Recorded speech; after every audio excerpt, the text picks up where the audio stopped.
uma satisfação me dirigir a cada um de vocês, tanto os que estão aqui quanto aqueles que estão pela internet, dizer que é muito bom estar aqui, porque essa é uma igreja que preza a excelência, tudo aqui é bonito, tudo aqui é organizado, funciona como um relógio, mas o relógio ele é frio e essa igreja não é fria. E ela consegue juntar essas duas coisas.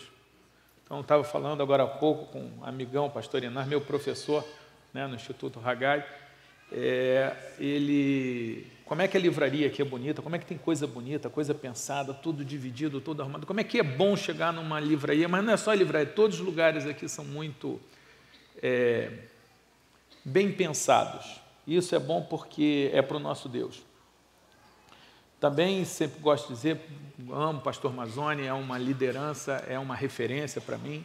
Isaac Newton disse que viu mais longe porque estava sobre o ombro de gigantes, senão o pastor Mazzoni é um desses gigantes, sobre cujos ombros eu me coloco para tentar ver mais longe, para ver melhor. E nunca deixo de dizer, foi aqui, numa palestra do Nick Vujicic, que minha filha se converteu. E o que eu posso deixar de melhor para minha filha é a vida eterna. Então, quando minha filha se converteu, para mim foi um momento extremamente especial e foi aqui. Os senhores sabem que há muitas pessoas querendo impedir que existam bancadas religiosas e bancadas que representam religião na política e no Congresso. Parte disso talvez seja culpa das bancadas religiosas que têm se comportado de uma forma não religiosa. Então, é um caso grave. Mas o fato é que hoje existe gente dizendo que o Estado é laico, não pode ter cruz nas repartições públicas. No entanto, a Corte Europeia de Direitos Humanos, assim como o CNJ, já disse o seguinte, olha, a cruz é o símbolo da paz. A cruz traz a nossa história. Então, aquela cruz que está ali, ela diz que esse país aqui é um país que teve colonização cristã e é por isso que homossexuais não são lançados dos altos dos prédios. E é por isso que as mulheres não usam burca. E é por isso que as mulheres podem entrar na política e podem entrar no governo. E é por isso que nós não deixamos crianças com 9, 10 anos casarem ou virarem vítimas de exploração sexual. Então, toda essa liberdade que é tão usada para bater nos cristãos, todos os que batem nos cristãos deveriam lembrar que foi com os cristãos que nós conquistamos um país com tanta liberdade, com tantos erros, mas com tanta liberdade. O próprio deputado João Willis, que regularmente bate nos cristãos, ele estudou numa comunidade eclesial de base. Ele estudou numa escola católica. E se ele pôde chegar onde chegou, foi porque havia lá um cristão, nossos irmãos cristãos católicos, que a gente pode ter todas as discussões teológicas que for, mas que se apresentam como seguidores do Cristo, e que Cristo é Deus. Eu não vou entrar em teologia, mas uma coisa eu sei, eu tenho mais coisa parecida com os católicos do que diferente dos católicos, justamente porque nós seguimos a Bíblia. O fato dizem, o Estado é laico, mas o CNJ disse que, na verdade, discriminação e preconceito é alguém entrar dentro de uma repartição pública e se sentir incomodado com a cruz. Isso que é preconceito. Isso quem disse não é o William, embora eu já tivesse dito isso antes no artigo meu, mas o CNJ, o Conselho Nacional de Justiça, decidiu isso. E se algum dia o CNJ disser diferente, eu quero dizer que Jesus, no Sermão do Monte, falou o seguinte: bem-aventurados sois vós quando vos injuriarem, criticarem, maldizerem e ofenderem por minha causa, porque assim foi com os profetas antes de vós. Então, enquanto a lei nos protege, temos a lei. O dia que a lei não proteger, temos o sacrifício, e a Bíblia fala para a gente cumprir, que se cumpram em nós os sacrifícios de Cristo. Mas veja, Estado laico não é Estado ateu. Estado laico é aquele Estado que não escolhe uma religião. Então, o Vaticano é um Estado confessional, porque ele escolheu uma religião, ele é católico. A República Islâmica do Irã é um Estado confessional, muçulmano. A Coreia do Norte é um Estado confessional, ateu. A religião escolhida é ateu. A classificação é essa, é confessional. Ele tem uma confissão. Qual é a confissão? O ateísmo. A União Soviética era assim, tantos lugares são assim. Agora, o que é o Estado laico? O Estado laico é aquele Estado onde o Estado não elege uma religião, onde todas as religiões têm que ser respeitadas. Então, o nosso Estado, você pode ter um culto numa repartição, zero problema. O que você não pode é proibir o culto da outra religião. O que você não pode é criar programas assistenciais, e como a gente já viu, só vai para quem é crente, como já teve candidato evangélico fazendo isso, eles conseguiram provar. Isso não pode, isso não é Estado laico.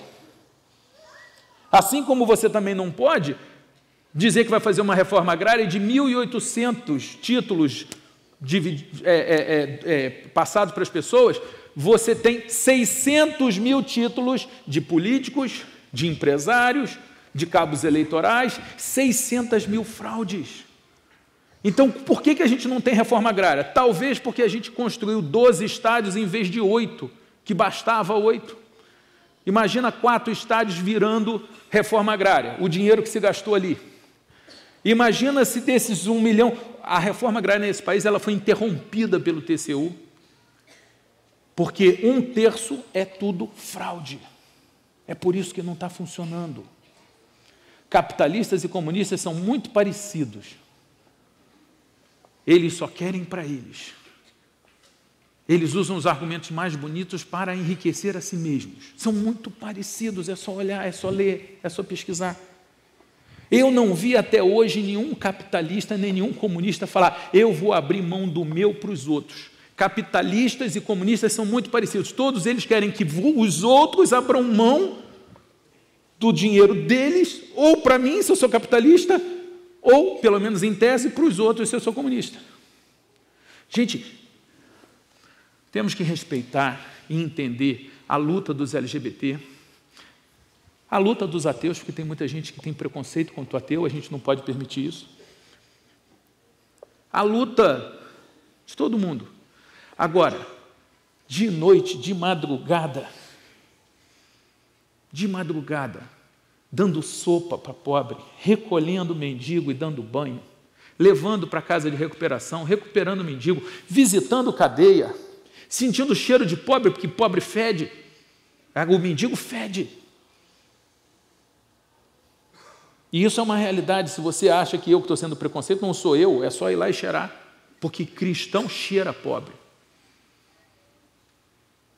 Quando tem as grandes tragédias, quem eu vejo recolhendo água são os bobos dos cristãos. Esses outros grupos, todos têm que ser respeitados, todos têm que ter a nossa solidariedade naquilo que sofrem de injustiça, porque o cristão tem que ser contra a injustiça.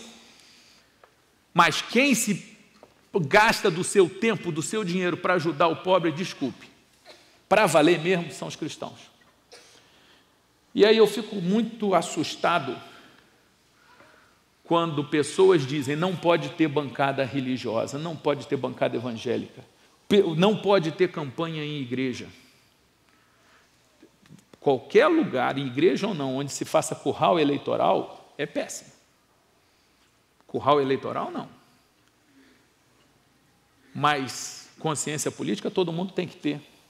Quem não gosta de política é condenado, isso já foi dito, a ser governado por quem gosta de política.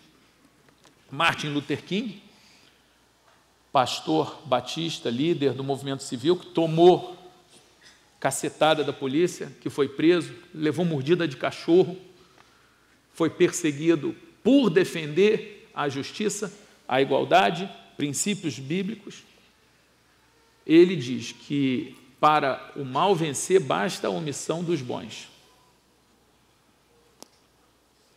Infelizmente, nós não podemos nos omitir. E é engraçado porque eu posso pedir voto porque eu sou sindicalista, eu posso pedir voto porque eu sou gay, eu posso pedir voto porque eu sou ruralista, eu posso pedir voto porque eu sou palhaço, eu posso pedir voto porque eu sou jogador de futebol, eu posso pedir voto porque eu sou ator, eu posso pedir voto porque eu sou qualquer coisa. Mas quando é de falar voto porque é cristão, aí não pode. Que negócio é esse? Que negócio é esse? Eles querem nos devolver para o gueto. Eles preferem os cristãos só falando de Deus aqui dentro. Não, lá dentro da igreja pode. Mentira. O dia que a gente ficar só dentro da igreja, eles vão querer proibir aqui dentro também. Vão cortando aos poucos. Eu tenho o direito humano, está em todas as declarações humanas, o direito constitucional, o direito civil, o direito que você quiser, tenho todos, você tem todos, de ter uma fé e de ser respeitado pela fé e de professar essa fé. Ponto. E a gente tem que estar ligado nisso.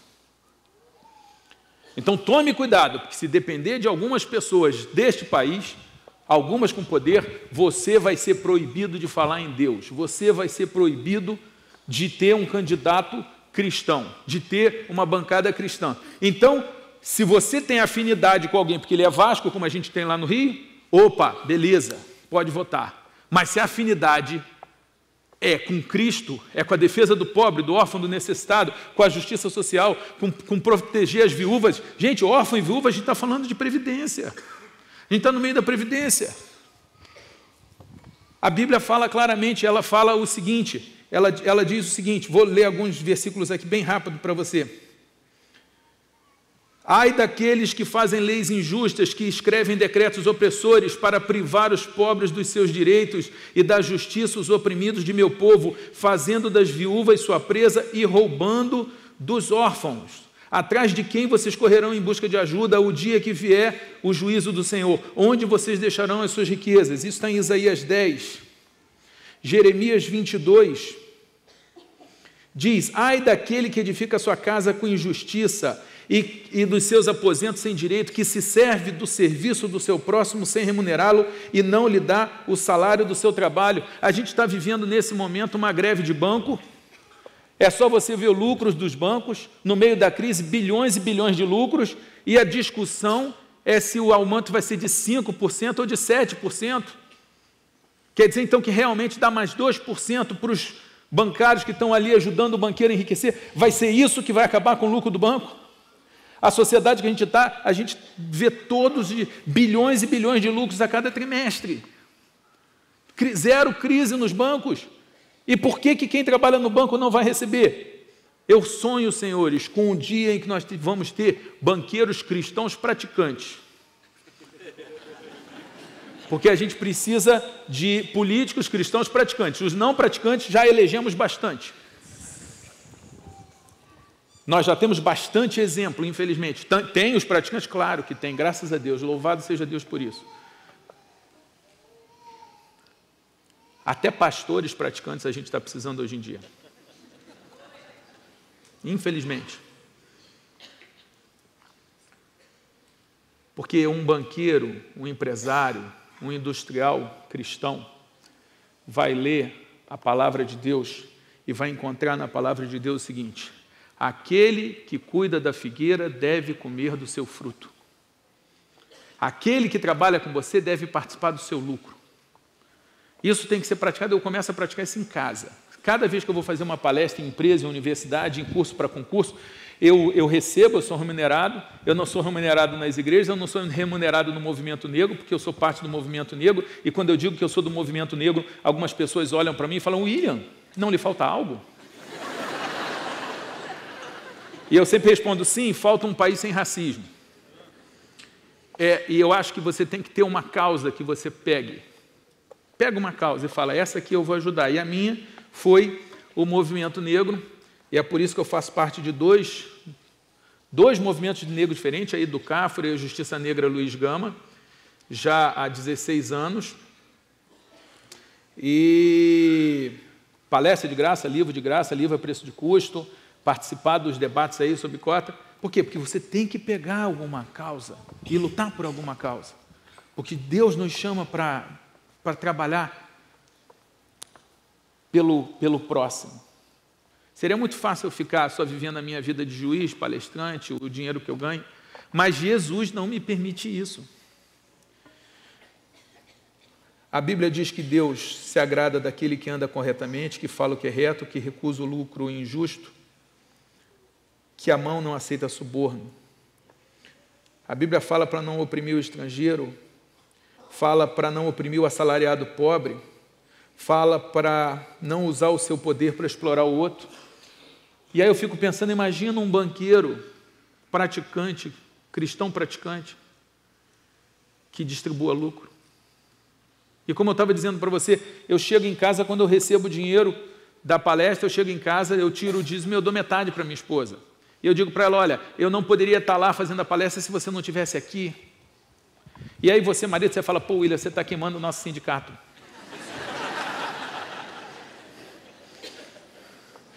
E eu respondo, fala, Deus. Se o que eu estou falando é de mim, não ouça, seja anátema. Se é a minha opinião, esquece, ignora.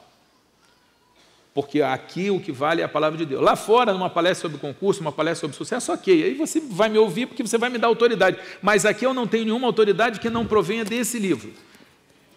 E se eu falar alguma coisa fora desse livro, por favor, ignore. E me manda um e-mail, eu tenho, está aqui postado que eu estou, página William Douglas. Você, por favor, me manda, entra lá e posta com um comentário dizendo, William, você falou isso que não está na Bíblia.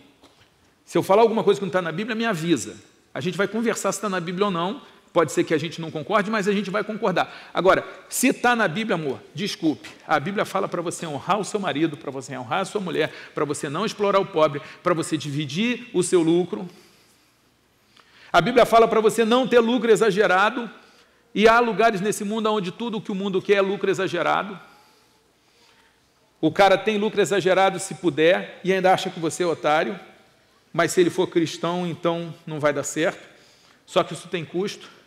Eu já tive numa mesa de fundo de investimento, porque Deus me abençoou, eu virei dono de uma editora e de uma livraria, depois eu virei acionista de um grande curso, esse curso estava para ser comprado, e eu, como sou conhecido bastante no mercado de concurso, eles estavam me usando como alguém para fazer as apresentações, e eles queriam comprar um curso lá no sul do Brasil, e o preço básico ia ser, sei lá, 5 milhões, e era o preço justo, é o preço ali, para uma métrica razoável, e eu disse, olha, ele está aberto para vender, papapá, e aí um executivo do lado, criado dentro da nossa cultura hoje, moderna, ele falou assim, não, oferece 3, que ele vai aceitar, porque ele está com dificuldade.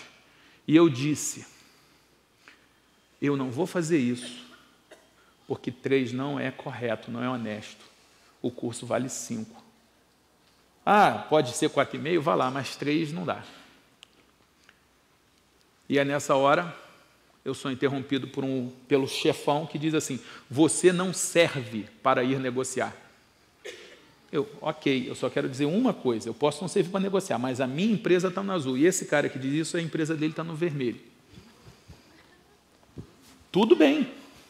É por isso que você tem que ter a tua empresa no azul, para quando disserem que crente é bobo, você falou, eu sou bobo, eu distribuo lucro, eu trato bem as pessoas, eu não exploro os trabalhadores, eu pago FGTS, eu faço... Aí o cara vai dizer que você é otário, você vai falar, mas a minha empresa está no lucro. Ou então, como é o caso lá na 4ª Vara Federal de Niterói, que a gente está em primeiro lugar em produtividade, produz bem acima da média com a mesma quantidade de funcionários e tal, e quando falo, como é que você consegue tanto? Eu falo, lá a gente segue a Bíblia. Está aqui, olha, é um livro bíblico escrito só para ateu. Só coisa que funciona se Deus não existir. E se funciona para o ateu que não acredita que Deus existe, imagina para você que é crente quanto que vai funcionar. Funciona até para ateu, gente. Temos que amar os ateus. Deve ser muito ruim, vários confessam isso, é muito ruim viver sem fé, sem esperança, achando que tudo acaba quando a gente morre. Temos que orar por eles e amá-los. E aprender a conversar com eles, com amor e com respeito, mas também com inteligência que a Bíblia fala, para estarmos sempre preparados para responder com mansidão e temor àquele que perguntar a razão da fé que existe em nós. O fato que eu quero dizer é, Jesus diz que nós somos enviados como ovelhas no meio de lobos, e para nós não temermos, que a gente não tem que temer aquele que mata o corpo, mas aquele que mata a alma. Ele nos pede para sermos ricos em boas obras, generosos, prontos para repartir. Por tudo isso, e me desviando totalmente do tema originalmente proposto, eu quero dizer que a gente tem que trabalhar para ter um Estado laico.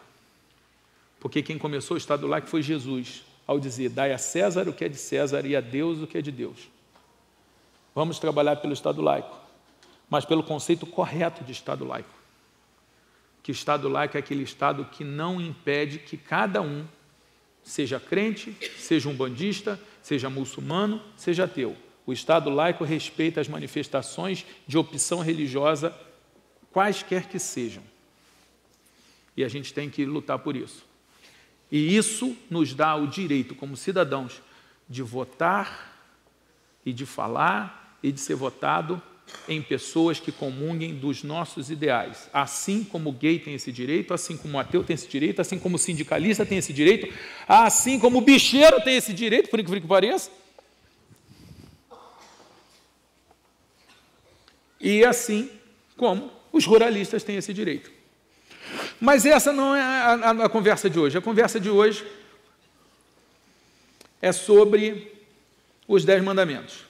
Eu fico me perguntando se eu fosse fazer uma palestra sobre como ficar rico, quanto que geraria de interesse, porque eu vejo, é só você olhar nas redes sociais, você vai ver o quanto de palestra tem sobre como ficar rico, e se a pessoa é rica mesmo, olha, funciona.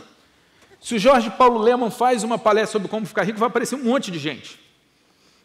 Por quê? Porque ele é rico, então, é assim como quando eu falo sobre como passar em concurso, as pessoas vão, porque eu fui primeiro colocado em vários concursos. Então o cara fala, esse cara entende. E se eu digo que eu fui reprovado em vários concursos, melhor ainda, que, pô, esse cara apanhou, não é um gênio, ele foi reprovado várias vezes, depois ele passou. Então, será que a palestra Como Ficar Rico vai ter público? Claro, basta que a pessoa que fale, tenha autoridade. Ou sobre como ter sucesso. A de como ficar rico, as pessoas querem muito ficar rico, o número de pessoas indo na loteria jogar mostra que esse é um assunto que interessa a bastante gente. Sucesso já é um pouco complicado, porque as pessoas têm uma ideia errada de sucesso. Tem muita gente que acha que o rico é egoísta, que o rico é ladrão. Isso aí faz parte da nossa cultura, infelizmente. Ou então que o rico se afasta de família. Desculpe, gente. É gente que não entende sucesso. Porque há vários tipos de sucesso, você pode ter todos eles. Eu, particularmente, quanto mais dinheiro eu tenho, mais eu me aproximo da minha família, porque mais tempo eu tenho de ficar com eles. Então, não é a riqueza que afasta da família, são as escolhas que você faz sendo pobre ou rico que te afastam da sua família. Porque eu conheço um monte de pobre que também está longe da família, inclusive alguns para ficar rico.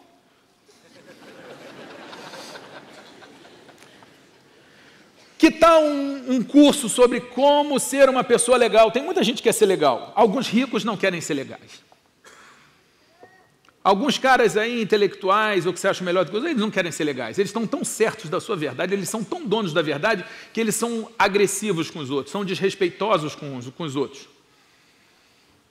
E, infelizmente, dentro da fé, nós temos alguns cristãos que esquecem que nós vamos ser reconhecidos pelo amor com que nos amarmos uns aos outros. Tem muito cristão apedrejando, e o único lugar digno para um cristão no apedrejamento é levando pedra. Jesus nunca concordou com apedrejamentos. Os únicos apedrejamentos que ele fez, e foram verbais apenas, foram justamente para os religiosos hipócritas. Há quem disse, as prostitutas e os mensaleiros e os petroleiros, o pessoal do petrolão, entram dentro, no céu é diante de vós, é o que está lá no texto. As prostitutas e os corruptos entram diante de vós no reino dos céus. E aí ele fala de 2 homens que sobem. O primeiro é um religioso que agradece a Deus por ser tão santo e tão bom e tão puro e não ser tão ruim quanto esse cara aqui, corrupto e adúltero e corrupto e mau e egoísta quanto ele, e ele agradece muito a Deus. E o outro, um corrupto, bate a mão no peito e fala, Senhor, tem misericórdia de mim, porque eu sou pecador, eu sou pequeno, eu erro. eu não consigo. Tem misericórdia de mim, ó meu Pai. E Jesus olha e fala: qual dos dois desceu justificado? E vocês sabem a resposta. Qual foi a maior oferta? A da viúva pobre. Esse Deus é completamente louco. Esse Deus, ele se sacrifica em vez de querer sacrifício. Esse nosso Deus, você fala de sustento, ele fala de passarinhos e de flores que se vestem como melhor do que um rei. Ele fala para andar a milha extra, para orar pelos inimigos, para abençoar quem nos maldiz. Ele é completamente louco e talvez seja por isso que eu sou tão apaixonado por ele.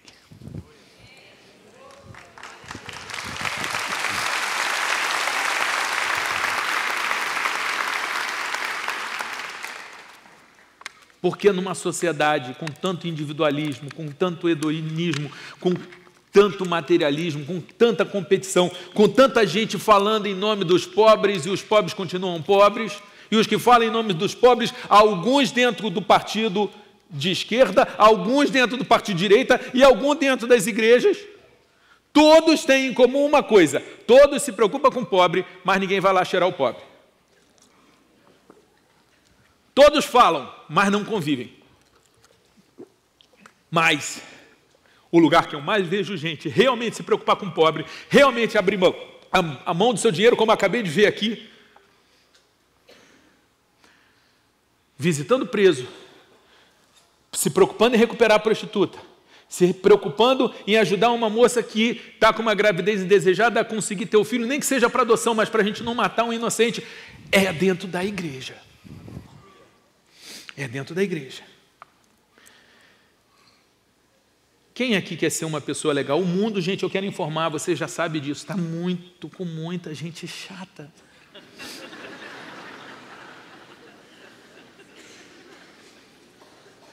Pior, estão cada vez mais mal-humorados. Eu estou muito nas redes sociais. Eu tenho cerca de 500 mil pessoas em várias redes sociais, é Instagram, é Twitter, é Facebook, é Periscope. Gente, como tem gente mal-humorada, como tem gente infeliz, como tem gente que só vê o mal. Você conhece alguém assim? Sim ou não? Sim. Meu irmão, é a pessoa que você dá limonada para ela, ela consegue fazer um limão.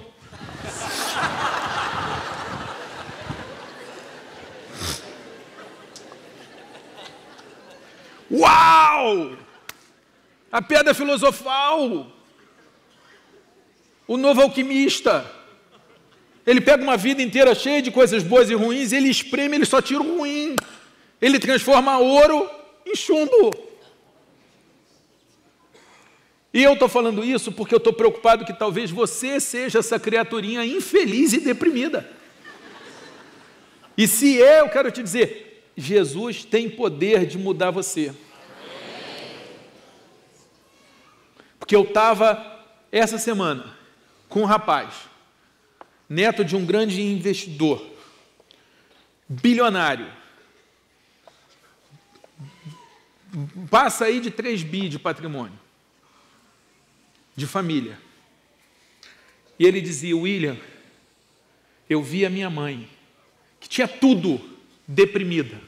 E ele me mostrou, teve a gentileza e a confiança de mostrar as fotos da mãe deprimida e entrevada. Bilionária, entrevada, não queria nada, só queria ficar no escuro. Ele falou: sabe por que eu acredito em Deus? Porque Deus foi lá e mudou minha mãe. Minha mãe está diferente, minha mãe está feliz, minha mãe agora é uma mulher feliz. O dinheiro não resolveu o problema dela. O poder não resolveu o problema dela. Então, se você está aqui, se você está me ouvindo e você está apostando no poder do dinheiro, ou no poder da influência, ou no poder da sua capacidade, ou dos seus títulos, ou das suas habilidades, ok, boa sorte, eu espero que você consiga. Mas se não conseguir, eu quero dizer, volta aqui, porque Jesus tem algo mais poderoso do que isso. O que eu quero falar para você? Talvez alguns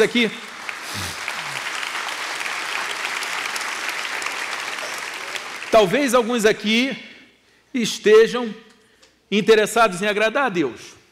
Por alguma razão, eu não sei qual é a sua, eu posso dizer as minhas, mas ia atrapalhar o meu foco aqui. Eu sei quais são as minhas, eu não sei quais são as suas, mas por acaso tem alguém aqui, por alguma razão qualquer que seja, que fala assim, eu quero agradar a Deus? Levanta a mão. Mas quer mesmo? Porque eu ensino a passar em concurso. Quem quiser passar em concurso, depois entra no meu site, williamdoga.com.br/cortesias, tem uma palestra lá sobre como passar em concurso. Você veio aqui pensando nisso, você está pensando pequeno. Eu estou falando de vida eterna, eu estou falando de ser feliz. Concurso é pouco. É um pouco legal, da estabilidade, da uma boa aposentadoria, da qualidade de vida. Então, se você quiser o pouco também, pode levar tudo.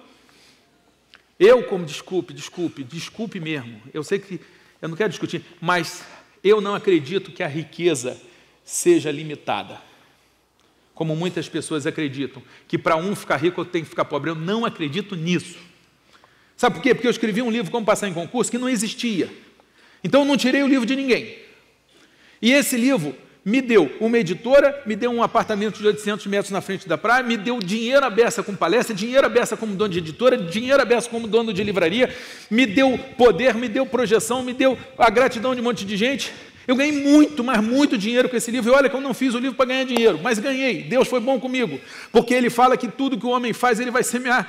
Tudo que semear, ele vai colher multiplicado, que quando você faz o bem, você recebe o bem, que quando você ajuda o outro, Deus te ajuda. Uau! Ninguém tinha feito isso, porque ninguém tinha tempo para os fracassados. Mas eu não sou ser bonzinho, mas porque Jesus me amou e me manda me preocupar com o fracassado. Quando eu olhei o concursado fracassado, em vez de eu querer esquecer que eu já fui aquilo ali pouco antes, eu falei, ok, eu sei como é que é ser um concurseiro fracassado e Jesus me manda ajudar. E só por isso, porque Jesus manda, e às vezes Jesus é muito irritante quando Ele manda as coisas. Por exemplo, a fidelidade no casamento, eu queria ter algumas exceções, eu confesso para vocês. Mas nunca, Senhor, nada, não tem um ticket de 2 em 2 anos, 4 em 4 igual Copa, não. Mas, Senhor, a oferta está enorme, Senhor. Sou umazinha. E vingança, gente, olha, vingança é muito gostoso, eu gosto de me vingar. O cara que te pisou, você ir lá e pisar nele, falar, eu sou mais forte que você. Eu sou assim, se eu te frustro, me perdoe. Violência, essa vocês estão comigo. Quem aqui não tem vontade de meter a mão em alguém? Então, gente, olha só, eu não sou legal. Jesus que vem me curando. Assim como você, e como disse Luther King, eu não sou quem eu devia ser, eu não sou quem eu gostaria de ser, mas graças a Deus eu não sou mais quem eu era. Estou em processo de cura. Eu sou um pecador em recuperação. O que eu quero dizer é, eu escrevi um livro sobre como passar em concurso, porque Jesus manda, e me deu dinheiro. E eu sei que eu fiz para agradar a Deus. Foi só por causa disso, para agradar a Deus. E todas as vezes que eu tento agradar a Deus, as coisas melhoram. O problema é que o mundo todo está dizendo, uma mulher não basta, não se vingar não basta, ajudar o pobre é perda de tempo, gastar tempo com um fracassado é inútil. Para que você vai gastar seu tempo? Para que você vai perdoar? Você tem que ter muito lucro, pouco lucro é coisa de idiota. O mundo está o tempo todo te oferecendo os padrões dele. Por que você quer agradar a Deus? Eu quero agradar a Deus por alguns motivos, você tem que saber os seus. Agora, o mais legal de tudo isso é que se eu fosse fazer uma palestra sobre como ficar rico, ou como ter sucesso, ou como ser uma pessoa legal, ou como tornar o mundo melhor, porque tem muita gente que quer tornar o mundo melhor, que não está satisfeito com o mundo do jeito que ele está, que queria que fosse melhor. Eu, por exemplo, eu começaria acabando com os engarrafamentos. Gente, como que a gente ia ter tempo para um monte de coisa legal se não tivesse os engarrafamentos? Mas a gente vem semeando engarrafamento, a gente está colhendo o que a gente semeou. Eu queria um mundo sem violência, sem pedofilia, sem exploração do homem pelo homem, onde tivessem oportunidades. Eu queria um mundo onde a filha da minha empregada, que é da igreja, Assembleia de Deus, e chega na minha casa, que é uma casa linda, dada por Deus, presente de Deus, e eu ouço a menina orar, Senhor, eu queria um quarto igual a esse, no quarto da minha filha, foi a oração de uma menina pretinha, simpática, que nem de longe vai ter as oportunidades que a minha filha tem. Nem de ir à Disney, nem de ir à Europa, nem de ter psicólogo, nem de ter aula extra disso e aula extra daquilo, e nem de ir a teatro, nem a cinema, nem a restaurante, nem ter aula de inglês. Aliás, nem escola pública ela tem, porque é uma enganação, porque o professor está mal remunerado, está sem valor, está sendo vítima de violência, o professor não está com condição de trabalho, porque nem tem professor às vezes, e aí depois vão querer que a minha filha era contra as cotas. E ficou chateado, porque eu ser a favor das cotas na universidade ia tirar a vaga dela. Eu sentei e falei, filha, você tem tudo. Não é honesto, minha filha, você querer competir de igual para igual com aquela menina. A gente tem que fazer alguma coisa, a gente não pode fechar os olhos. Temos que consertar a escola, claro. Temos que dar oportunidade, claro. Eu quero um mundo melhor. Agora, de todo mundo que me propõe um mundo melhor, eu vejo camisa de Che Guevara. Vai ver como é que Che Guevara tratava as mulheres, os gays, os adversários. Desculpe, Che Guevara nem de longe é igual ao meu Cristo. Jesus supera Che Guevara em todos os itens.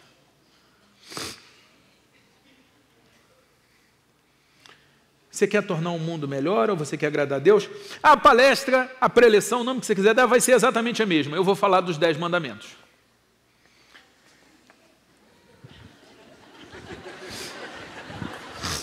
E o seu riso parece me dispensar de maiores explicações.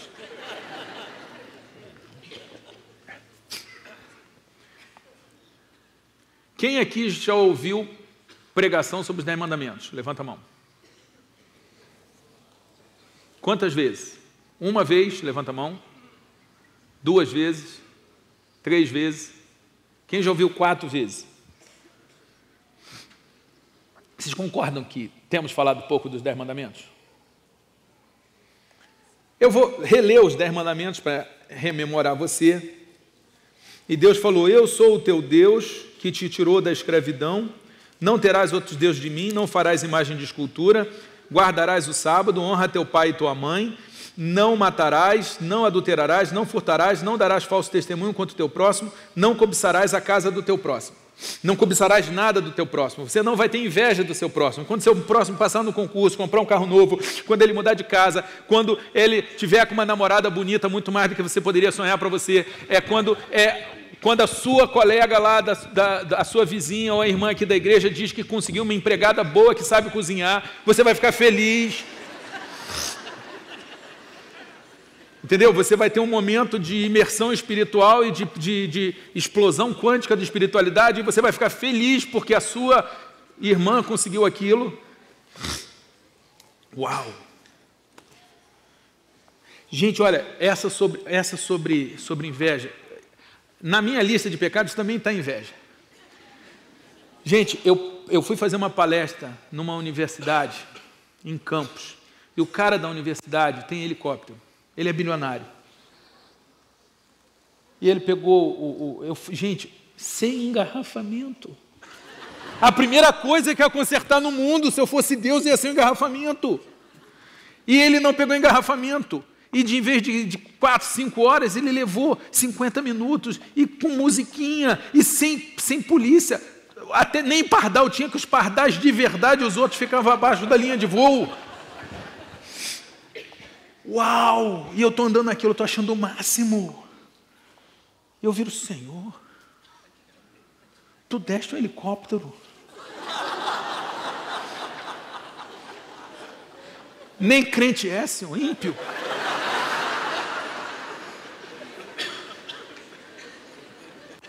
Ímpio, Senhor. Como diz o nosso reformador Martinho Lutero, você não pode impedir que o passarinho passe em cima da sua cabeça, mas você pode impedir que ele faça ninho. E eu já tenho uma técnica contra inveja. E isso eu aprendi num livro sobre riqueza, que diz o seguinte, abençoe tudo o que você deseja. Você deseja uma empregada que costura bem, que cozinha bem? Quando você vira uma, abençoa a pessoa que tem.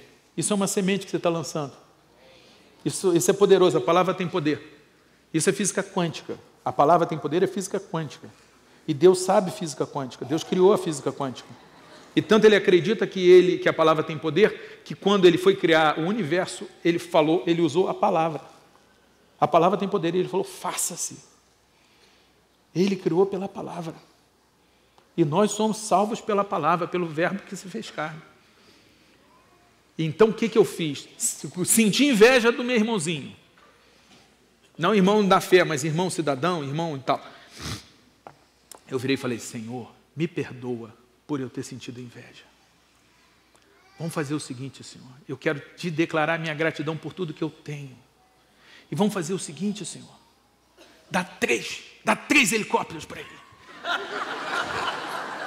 Isso é o jeito de você destruir a cara do diabo, porque você fala assim, Senhor, dá 3. Eu pedi 3 helicópteros para o Wallace. Meu irmãozinho, querido, que amo. Meu irmão, meu padrinho de casamento. Senhor, dá 3. Isso é 10 mandamentos. É Deus falando, vai curtir a sua vida, vai aproveitar o que eu te dei, em vez de ficar olhando o que eu dei para os outros. Deus é bom, gente. Ele faz o sol nascer sobre justos e injustos. Ele faz a chuva cair sobre todos. Ele fala que ele é como aquele fazendeiro que contratou gente de manhã, de tarde e no final do dia e foi pagando o salário mínimo do dia para todo mundo e no último, ele começou pelo que começou no finalzinho do dia, ele deu um salário. Aí quando vem o outro, que tinha trabalhado meio-dia, o que tinha trabalhado de manhã, ganharam a mesma coisa, eles ficaram chateados, falando, ué, você pagou mais para ele do que para mim. E aí, olha só o que o fazendeiro fala, você está reclamando de eu ser bom? E você está reclamando de eu fazer o que eu quero com o meu dinheiro? O que Deus fala para você quando você reclamar do seu irmão, que é empresário e você não é empresário? Ou que casou com aquela mulher bonita e a sua você não acha tão bonita? Ou que conseguiu passar naquele concurso que você não passou? Devia ter estudado mais, mas você não estudou mais, é mais fácil jogar a culpa em Deus. Quando você reclama de Deus, Deus fala assim, pelo que Deus dá para os outros, Deus fala assim, você está reclamando de eu ser bom? Você está reclamando de eu dispor do que é meu? Então, nessa hora, foi muito rápido, eu dentro do helicóptero, Deus falou isso tudo comigo. Filho, olha só, é meu, eu dou para quem eu quiser. Você acha que você é só legal com você? Eu sou legal com todo mundo, filho. Eu falo, pô, Senhor, me perdoa, dá 3 para ele. E obrigado pelo que eu tenho. Mas isso é um dos 10 mandamentos. O outro mandamento é mais legal ainda, porque aí vem o seguinte, tem o mandamento do não furtar. Tem várias formas de você furtar. Eu, por exemplo, como eu sou juiz, você de vez em quando vê um juiz aí que fica com o carro do réu, que fica com a fiança, juiz que vende sentença. Olha, no lugar onde eu estou, se eu quiser ganhar dinheiro, não é muito difícil. Eu já recebi proposta de 5 milhões de reais para tirar um homem idoso, mais de 70 anos, e doente, e botar em casa. Uma decisão fácil de dar. Só tem um problema. Às vezes você faz a coisa certa pelo motivo errado. E eu disse, olha, eu não vou te prender porque você lê muito jornal, você deve achar que todo mundo é corrupto, mas nem todo mundo está à venda. Eu não estou à venda não porque eu sou bonzinho, não, porque 5 milhões realmente ia ser útil. Mas é porque eu já fui comprado.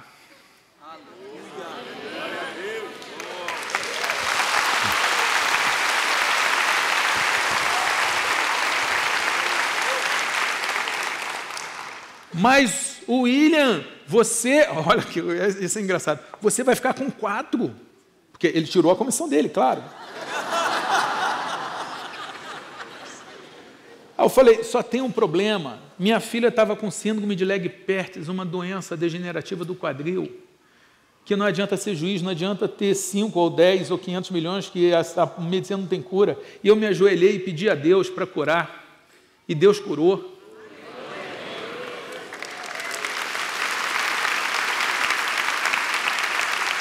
Fui orar com Rogério Greco aqui, procurador de Estado aqui, autor famoso, tem dom de cura. Ele orou comigo. Quando ele orou, Deus falou no meu ouvido, eu escutei essa oração. Isso era uma sexta, na segunda-feira, minha filha começou o tratamento, não teve nada.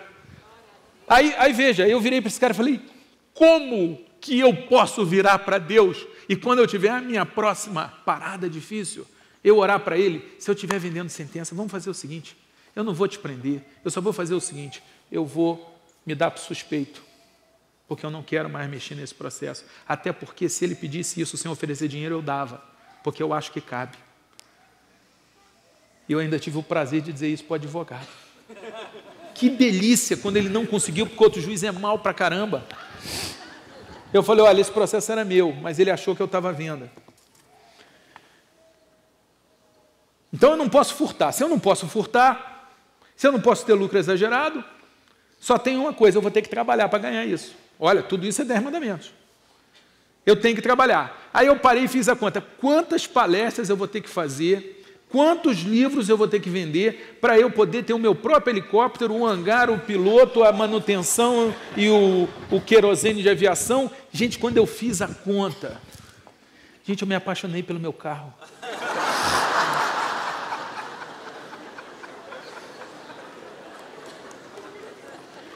Eu comprei um CD para ouvir no meu carro.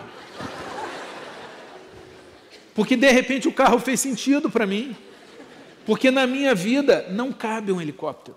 Se couber, o dia que couber, se vier a caber, ótimo. Mas enquanto isso não acontecer, eu estou feliz à beça no meu carro. Eu sou muito grato a Deus pelo meu carro. E se eu não tiver o carro, mas eu tiver Jesus, eu tiver com saúde, minha família estiver bem, está valendo também. E se não for um carro que vai me dar tanto estresse e tanta despesa, e eu vou ter mais dinheiro para guardar, para ajudar na obra, para cumprir Isaías 58, que diz que a gente tem que cortar na carne para ajudar o necessitado, porque Deus vai se lembrar disso. Uau! Salmo 41, que quando a gente acorda necessitado, Ele vai nos acudir. Uau! De repente você tem que trocar o seu Jaguar. Não vou pedir um carro 1000 para você que tem um Jaguar. Mas você sabe qual a mudança que você pode fazer. Gente, o problema é o seguinte, a gente está diante dos 10 mandamentos. Essa lista aqui é absolutamente frustrante. Quem aqui consegue cumprir isso tudo? Porque aí que vem a má notícia, Jesus diz que tem que cumprir tudo. Olha só, se o certo fosse a Alemanha e o errado fosse o Brasil, então cumprir a Alemanha e o pecado é o Brasil, 7-1, que nos envergonhou tanto, não funciona. Nos 10 mandamentos não dá para ganhar de 9-1. Você tem que cumprir tudo. É complicado, é frustrante. São as coisas que a gente tenta fazer que a gente nunca vai conseguir. É a lista das coisas mais difíceis de fazer. Você sabe que você não faz, eu sei que eu não faço. Aí você fala assim, não, mas tem uma solução para isso. Ainda tem um problema. Pelo que a gente acredita, isso aqui não salva. Porque se fosse para salvar do inferno e ir para o céu, opa, já fica mais interessante. Mas nem isso. Você vai cumprir isso tudo, não é para ser salvo, eu sou salvo pela graça. Tudo bem. Aí você fala, não, isso é do Velho Testamento, isso é lei, nós estamos no tempo da graça. Não, Jesus mudou tudo. Dízimo também, né? Tem uns que falam, não, dízimo é do lado de trás. Eu falo, o Novo Testamento vai dar prejuízo, né? É de vender tudo. Quando o cara começa com esse papo de que dízimo é do Velho Testamento, eu venho com isso. Mas olha só que coisa interessante. Eu falo, não, Jesus mudou isso. Primeiro, Jesus, em Mateus 5, 17 a 19, ele diz que ele não veio revogar a lei, mas cumprir a lei. Opa, peraí. Ele não revogou os 10 mandamentos? Não. O pessoal aí da área de direito, então, não foi revogado. Lamento informar, nas palavras de Jesus, atualizado pela linguagem jurídica, não foi nem derrogado. Não foi nem parte. Ao contrário, olha só o que Jesus vem e faz com essa lista. Ele diz assim, eu não vim abolir a lei, eu vim cumprir a lei. Opa, só ele, beleza, ele é perfeito. Então ele vai conseguir, eu não consigo. Aí ele continua, todo aquele que desobedecer a um desses mandamentos vai ser o menor no reino dos céus. Opa, então é para obedecer, não é só para Jesus, é para a gente também. Mas ele piora isso, ouviste o que foi dito, não matarás, quem matará será julgado, mas eu digo, qualquer que se irar contra o seu irmão já merece julgamento. Gente, você já se irou com o seu irmão? Porque se eu perguntar, quem é que é homicida? Até hoje, um monte de vezes que eu fiz, eu só achei 2. Os 2, inclusive, um assumiu que ele tinha matado mesmo. Alguém já praticou aqui? Porque às vezes eu saio levantando, né, a mão. Por exemplo, quem já mentiu aqui? Levanta a mão. Você está com medo da próxima pergunta, mas eu não vou fazer, fica tranquilo. Essa foi boa, né? Quando eu falo assim, quem já matou aqui? Ninguém levanta a mão. Mas eu falo, segundo Jesus, sim. Você já chamou seu irmão de tolo? Você já desfez do seu irmão? Você já merece ser julgado. Mas você está achando a parte do homicídio complicada? Olha só outra parte do adultério. Não adulterarás, mas eu lhe digo, qualquer que olhar para uma mulher para desejar, ela já cometeu adultério. Pô, aí fica mais difícil. Pior que tem gente dentro de igreja que ainda convence o outro a ir para os atos de adultério, porque afinal de contas já pecou mesmo. Ah não, você já me desejou? Termina, já está pecando mesmo. É a pessoa que pisa na lama e, já pisei na lama, agora eu vou pular, eu vou me arrastar na lama. É a mesma lógica. Mas você tem que tomar cuidado que alguém vai falar essa lógica para você.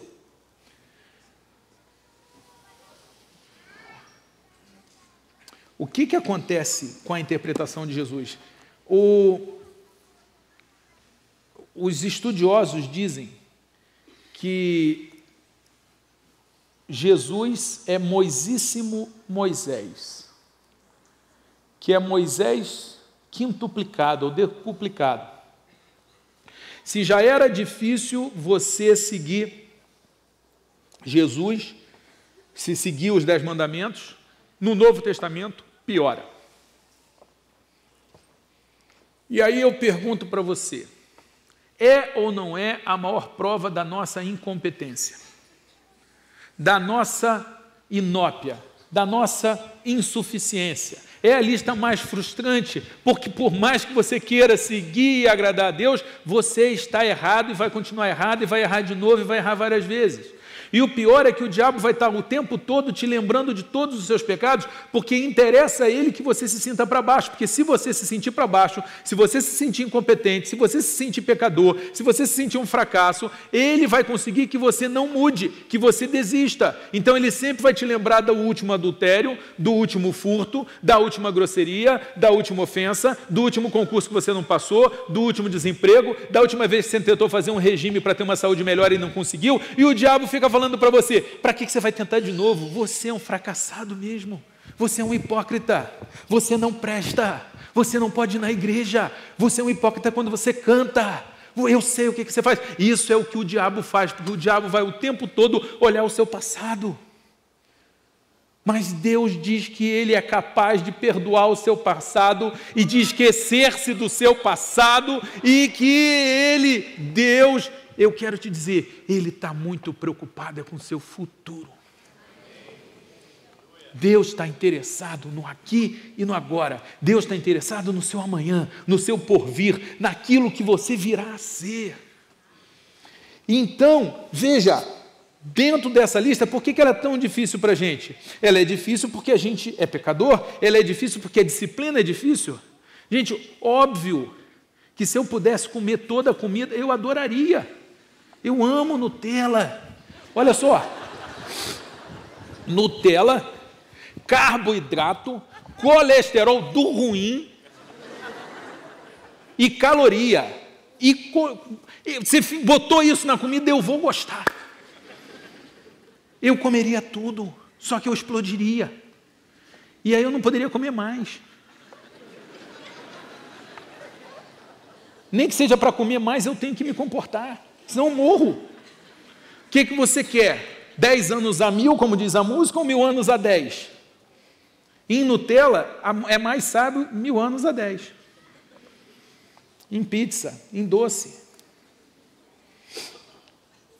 Ninguém reclama do guarda-reio nas pistas, porque sabe que o guarda-reio, ao invés de limitar a liberdade, ele protege o corredor. Ninguém reclama seriamente do cinto. Por mais que o cinto te incomode, você sabe que o cinto te protege. As estatísticas provam isso. E às vezes a lei a gente não entende bem. Enquanto você não entende a lei, você acha ela idiota. A primeira vez que eu estava no avião e alguém disse que se tivesse uma despressurização, eu tinha que primeiro colocar a máscara em mim e depois nas crianças, eu falei, não, está tudo errado. Isso é um absurdo.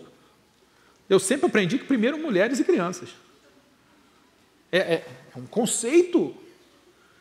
Só que aí eu continuei ouvindo a explicação, a pessoa diz assim, porque se você vai botar na criança e você apaga, de repente não dá tempo de botar na criança e você e a criança ficam sem o ar. Ah, agora eu entendi. Então, se acontecer, orem para que não aconteça, mas se acontecer, eu vou primeiro colocar em mim e depois eu vou botar na criança. Então, existem algumas regras, as leis, de um modo geral, elas tiram a nossa liberdade, mas elas tiram a nossa liberdade com um propósito. E essa lei aqui, e veja que coisa interessante, essa é a lista de leis mais antiga do mundo que ainda está em vigor. Mas é também são as leis mais desafiadoras do mundo. Veja bem, Jesus resumiu esses 10 mandamentos em 2. Ama a Deus sobre todas as coisas e ao próximo como a si mesmo. Qual é o meu objetivo em falar com você hoje? Pensa em alguém que cumpra os 10 mandamentos. Mas eu queria que você entendesse os 10 mandamentos de uma forma diferenciada. Veja bem, não cobiça. Deus está virando para você e dizendo, meu filho, para de reclamar do que eu dou para os meus outros filhos, eu sou bom e eu amo a todos. Eu vou dar muitas coisas boas a meus filhos. Para de reclamar do que eu dou para os outros e, filho, quer saber? Vai viver a sua vida.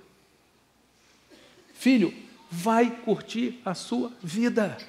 Para de reclamar do que você não tem ou não vai ter ou nunca teve. Começa a trabalhar e aproveitar o que você tem. Para você ter o que você pode ter e crescer no que você pode crescer. Olha só, imagina Deus numa praia com uma prancha de surf na mão, você batendo papo. E ele vira para você e fala assim, filho, vai curtir tua vida, cara. Vai viver tua vida. Porque se você vê essa cena num filme de um coroa maneiro falando isso, você acha o cara sábio, mas Deus é esse coroa maneiro dizendo, vai curtir a sua vida, e você não entendeu o texto.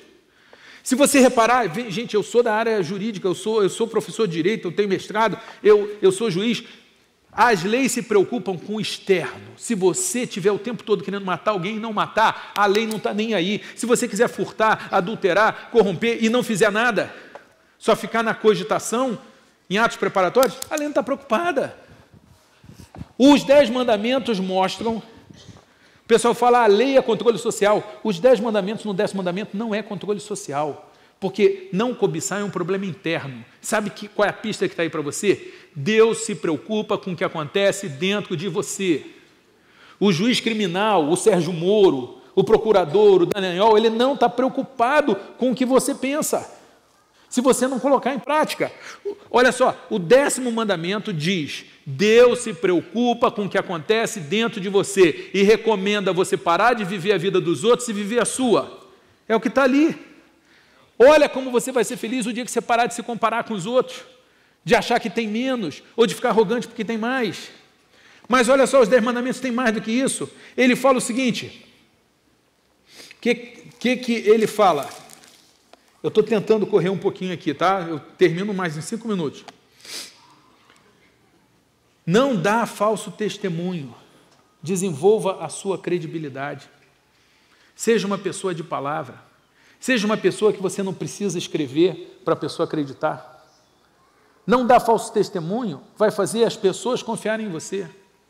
Quando ele fala não furtar, vai fazer você ou trabalhar pelo que você quer, ou desistir, como eu desisti do helicóptero.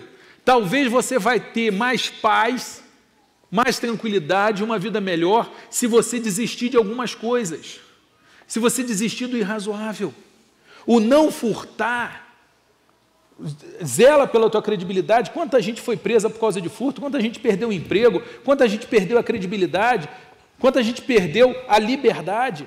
Mas é mais do que isso, o não furtar também é dizer o seguinte, cada vez que você furta alguém, tem um negócio é o seguinte, se você conseguir comprar o corrupto, você sempre vai estar pagando menos do que ele vale. Quando você aumenta a conta do furto, você diminui a conta da dignidade. É um mau negócio. E as pessoas nem sempre conseguem perceber isso. O não furtar é dizer o seguinte: trabalhe pelo que você quer, ou desista daquilo que vai te dar tanto trabalho que não compensa. Não adulterar. Gente, desculpa o exemplo, mas o melhor exemplo que eu posso dar para não adulterar é o do estacionamento de shopping. De vez em quando você chega ali e tem alguém cercando uma vaga. E a pessoa está ali em pé cercando a vaga porque a pessoa está dando a volta. Por quando é que você consegue garantir a sua vaga no estacionamento? Quando você coloca o seu carro. Você só evita que alguém pare numa vaga quando é que essa vaga está ocupada. O que eu estou querendo dizer é que não adulterar envolve muito mais do que não adulterar. O desafio que está aqui é: invista no seu casamento. Se você quer ter uma vida afetiva, se você quer ter carinho, se você quer ter afeto, se você quer ter sexo, desculpe, ou esse espaço das suas carências e necessidades e desejos e opções está bem ocupado, ou então você vai olhar para o lado. O que tem aqui, o grande desafio que tem aqui, sabe qual é? É: invista no seu casamento. Faça o seu casamento ser tão legal que você não vá para a rua com fome. Aí você fala assim: mas William, o que mais tem? Não matar. Quem aqui está cuidando da saúde como deveria? Levanta a mão. Então pronto, sois homicidas. Quem disse que não matar é só matar o outro? Não matar é você cuidar da sua saúde. E você está fugindo disso. E você não está cuidando bem do seu... Isso é homicídio também, na modalidade de suicídio. E alguns ainda estão fazendo mediante tortura, que está cada vez pior, e não para, isso é homicídio. O não matar é respeitar a vida, mas Jesus, que entendia bastante de direito, ele sabe que a vida de uma pessoa é muito mais do que o batimento cardíaco, é também a sua dignidade, é também o seu patrimônio moral. Então, quando ele fala: se você chamar o seu irmão de tolo, você está praticando homicídio, Jesus está dando uma aula de direito, e a gente está falando de leis. Quando você desfaz do outro, quando você diz que o outro está sonhando demais, quando você diz que o sonho do outro é tolo, quando você diz para o outro que ele não vai conseguir, você está matando. Isso é homicídio. E essa interpretação do Velho Testamento é feita à luz do que nosso Jesus, falou no Sermão do Monte. Eu fui fazer uma palestra em Volta Redonda e eu falo que a pessoa que quiser ser juiz, ela pode ser juiz, que ela consegue, que não importa a raça, a cor, a religião, que não importa a idade, que não importa de onde vem, que não importa se tem boa memória ou não, que é possível ser juiz, assim como é possível ser qualquer coisa, ou promotor, ou defensor, ou montar sua empresa. E eu estou dizendo isso e no final vem um rapaz e diz assim: os meus pais sempre me disseram, meu sonho é ser juiz, meu sonho era ser juiz, mas os meus pais e a minha família sempre disse que eu não conseguiria. Mas hoje eu estou aqui e eu ouvi o Senhor falar, e eu estou saindo daqui sabendo que eu posso, e eu vou ser juiz. E isso não é missão, isso não é meu trabalho de cristão, porque eu estou fazendo uma palestra laica, no espaço universitário, eu estou indo lá porque eu sou respeitado como profissional secular, mas eu estou fazendo o serviço de Cristo, porque Jesus diz que o diabo vem matar, roubar e destruir, e que ele veio desfazer as obras do diabo, e o diabo estava destruindo uma carreira, o diabo estava destruindo um sonho, porque alguém que queria ser juiz achava que não podia, porque infelizmente a sua família, que devia dar apoio, está dizendo: você não consegue, não dá para você, é muito para você. Mas eu fui lá e eu fiz o meu trabalho, antes de cristão do que de professor, de dizer: você pode.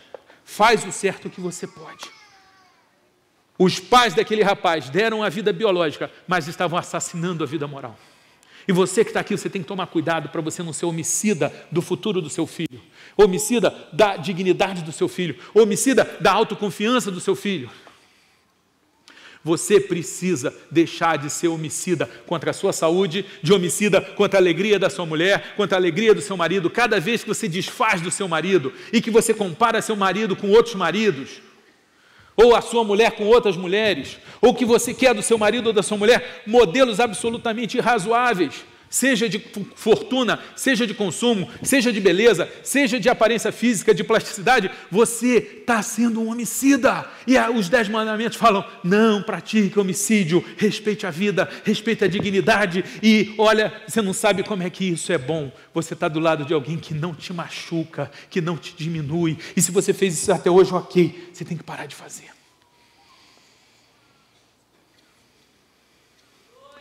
Honra teu pai e tua mãe. Sabe qual é a lógica aqui? Você não pode escolher o tipo de pai que você vai ter, ou de mãe, mas pode escolher o tipo de filho que você vai ser.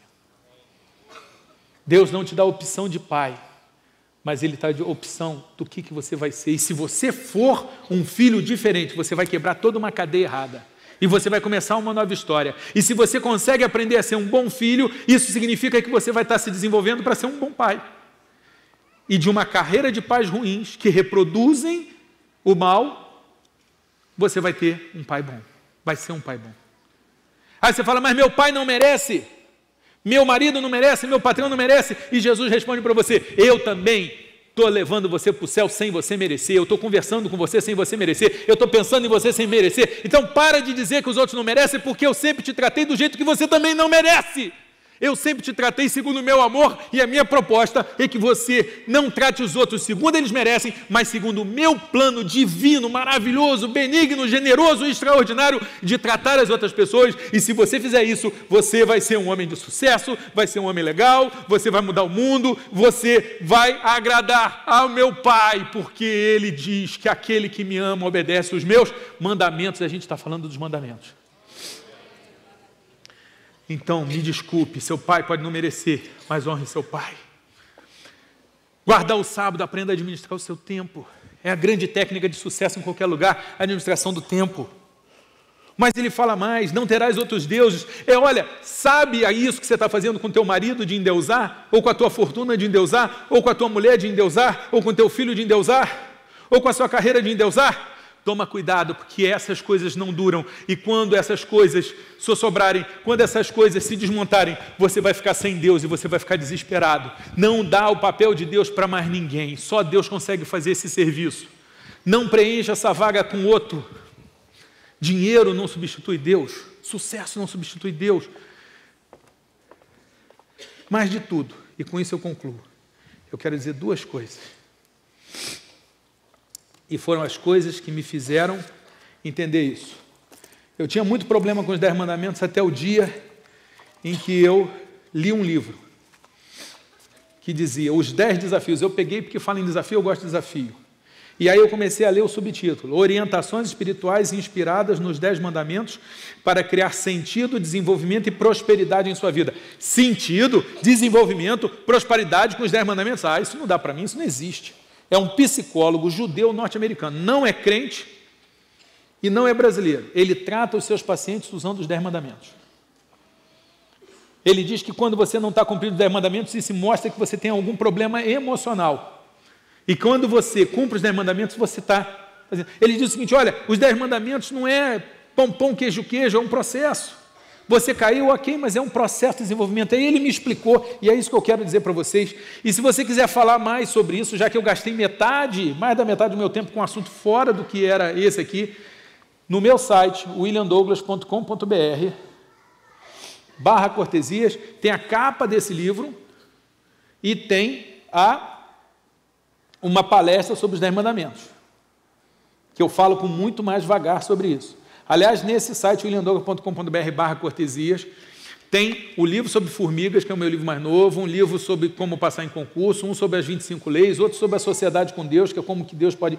Tudo isso de graça. Você quer comprar o livro? Beleza, fico muito feliz, tem mais conteúdo, mas se você não quiser e quiser acesso ao material, é de graça.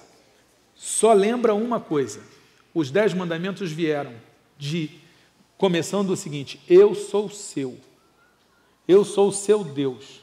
O eu sou o seu, se eu mando uma mensagem para a Nayara agora e digo assim, Nayara, eu sou o seu, ela vai ficar toda feliz. Porque o eu sou o seu estabelece um relacionamento. Deus, quando Ele manda os 10 mandamentos, Ele diz, eu sou o seu Deus, Ele está dizendo, eu me preocupo com você.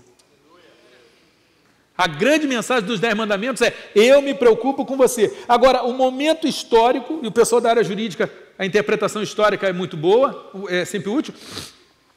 Deus tinha acabado de tirar o povo de Israel do Egito. Tinha acabado de libertar o povo de Israel das cadeias físicas. Não faria sentido ele, pouco tempo depois, dar os 10 mandamentos para encadear mais as pessoas mentalmente, internamente. A única interpretação lógica que faz sentido dos 10 mandamentos é: Deus fala o seguinte: eu tirei vocês da escravidão física, que é fácil de ver porque são correntes, e agora, num processo de crescimento, eu vou tirar você da escravidão mental, da mediocridade, do egoísmo, da pequenez. Eu vou fazer você se libertar dos seus problemas internos, porque o que você pensa, o que você sente me interessa. E para isso, você vai ter que aprender a lidar com Deus, que é Espírito. Você vai precisar aprender seu tempo, investir no seu casamento, investir na sua palavra. Você vai precisar ser uma pessoa que vai viver a sua vida em vez de querer viver a vida dos outros. Você vai cuidar bem dos seus pais. Uau, gente! Quem seguiu os 10 mandamentos, e volto a dizer, se você cair, tudo bem, é um processo, caiu hoje, amanhã você vai melhor, você vai crescendo. Quem seguir os 10 mandamentos vai ser a pessoa mais legal do mundo.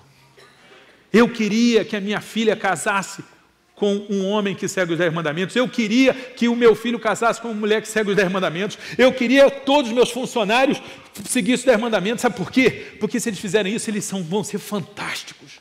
Essa lista que está aqui não é uma lista para você se sentir pequeno. É uma lista para você ser grande. Não uma lista para você se sentir diminuído, mas para você crescer, para você se desenvolver. Principalmente quando você entende que não é só uma regra externa que Deus quer. Seguinte, adianta você não adulterar, mas está o tempo todo desejando a mulher do outro, está o tempo todo babando pela mulher dos outros. Isso é muito pouco para um Deus tão grande. Adianta você ser rico e não ser generoso? O que eu quero dizer é, se você até hoje não conseguiu seguir isso, tudo bem, ninguém consegue. Mas isso aqui é o nosso grande roteiro para agradar a Deus, antes de tudo. É o nosso grande roteiro para a gente se desenvolver. Eu queria muito desafiar você a ler os 10 mandamentos e depois o Sermão do Monte com esse olhar, um Deus que me desafia a crescer. Se puder, assista a palestra que está disponível gratuitamente no site. E eu queria deixar para você o seguinte desafio, que é a partir de hoje e até o final do ano, você fala: Deus, eu vou fazer um test drive com o Senhor. Eu vou olhar essa lista não como uma lista ruim, mas como uma manifestação do seu desejo de me libertar da pessoa pequena que às vezes eu tendo a ser. Deus, até o final do ano, eu vou praticar essa lista. É um roteiro, é uma receita de bolo. Eu queria esse compromisso teu. E eu te garanto que se você fizer isso, no final do ano, você vai ser pai, esposa, filho, marido, empresário, empregado de sucesso. Eu te garanto que até o final do ano você vai ser muito mais feliz e as pesquisas científicas confirmam isso. Depois a gente pode falar mais sobre isso se quiser. Aliás, entra no meu Facebook, página William Douglas, posta se foi útil, se gostou, se assistiu aqui, se assistiu na rua. Mas o que eu quero te dizer é, se você até o final do ano fizer esse test drive, você vai ser uma pessoa legal, você vai tornar o mundo melhor, você vai agradar a Deus, você vai ficar mais rico de todas as riquezas que existem e mais bem-sucedido de todos os sucessos que existem. A lista está aí, há mais de 4.000 anos. Só falta a gente entender e a gente saber. E se em algum momento você falar assim, eu não consigo, aí eu vou falar, é justamente por isso que Jesus tornou ela ainda mais difícil, para a gente não ter dúvida nenhuma que a gente vai conseguir se a gente tiver a ajuda dele. Então a sua oração precisa ser, Senhor, isso aqui é demais para mim, mas eu sei que contigo eu posso. Então a tua oração vai ser, Senhor, eu vou pegar essa lista, mas eu quero a tua ajuda. O Senhor tem meu compromisso, mas eu quero a sua ajuda. Ok? Vamos orar? Senhor Deus, nós pedimos perdão, Pai, porque tantas vezes nós desprezamos as tuas leis. A tua palavra diz que a tua lei é perfeita, é agradável, e que a lei é boa se alguém usa dela legitimamente, se alguém usa dela entendendo. Pai, a tua lei é boa, Senhor, e nós queremos te pedir perdão por quebrarmos a tua lei. Queremos te agradecer porque Jesus Cristo, no Calvário, nos libertou da punição pela quebra da lei. Mas, ao mesmo tempo, Senhor, também queremos te pedir que tu esteja conosco, que tu dizes que nós seremos seus amigos se cumprirmos o que você manda. E nós queremos cumprir, Senhor, nos ajuda, nos dá força, nos dá sabedoria. Restaura, Senhor, em nós, Senhor, o desejo de cumprir os teus mandamentos e viver pela graça, mas viver também, Senhor, seguindo a tua lei, que é boa, perfeita e agradável. Em nome de Jesus, Senhor, nós queremos te agradecer por isso. Pai, se tiver alguém aqui, Senhor, triste, desanimado, achando que é pequeno, que possa sair daqui sabendo que é amado por Ti, que o Teu sangue nos lava de todo o pecado e que Tu podes nos tornar pessoas melhores. Senhor, isso é o que nós te pedimos e agradecemos em nome de Jesus, Pai. Amém.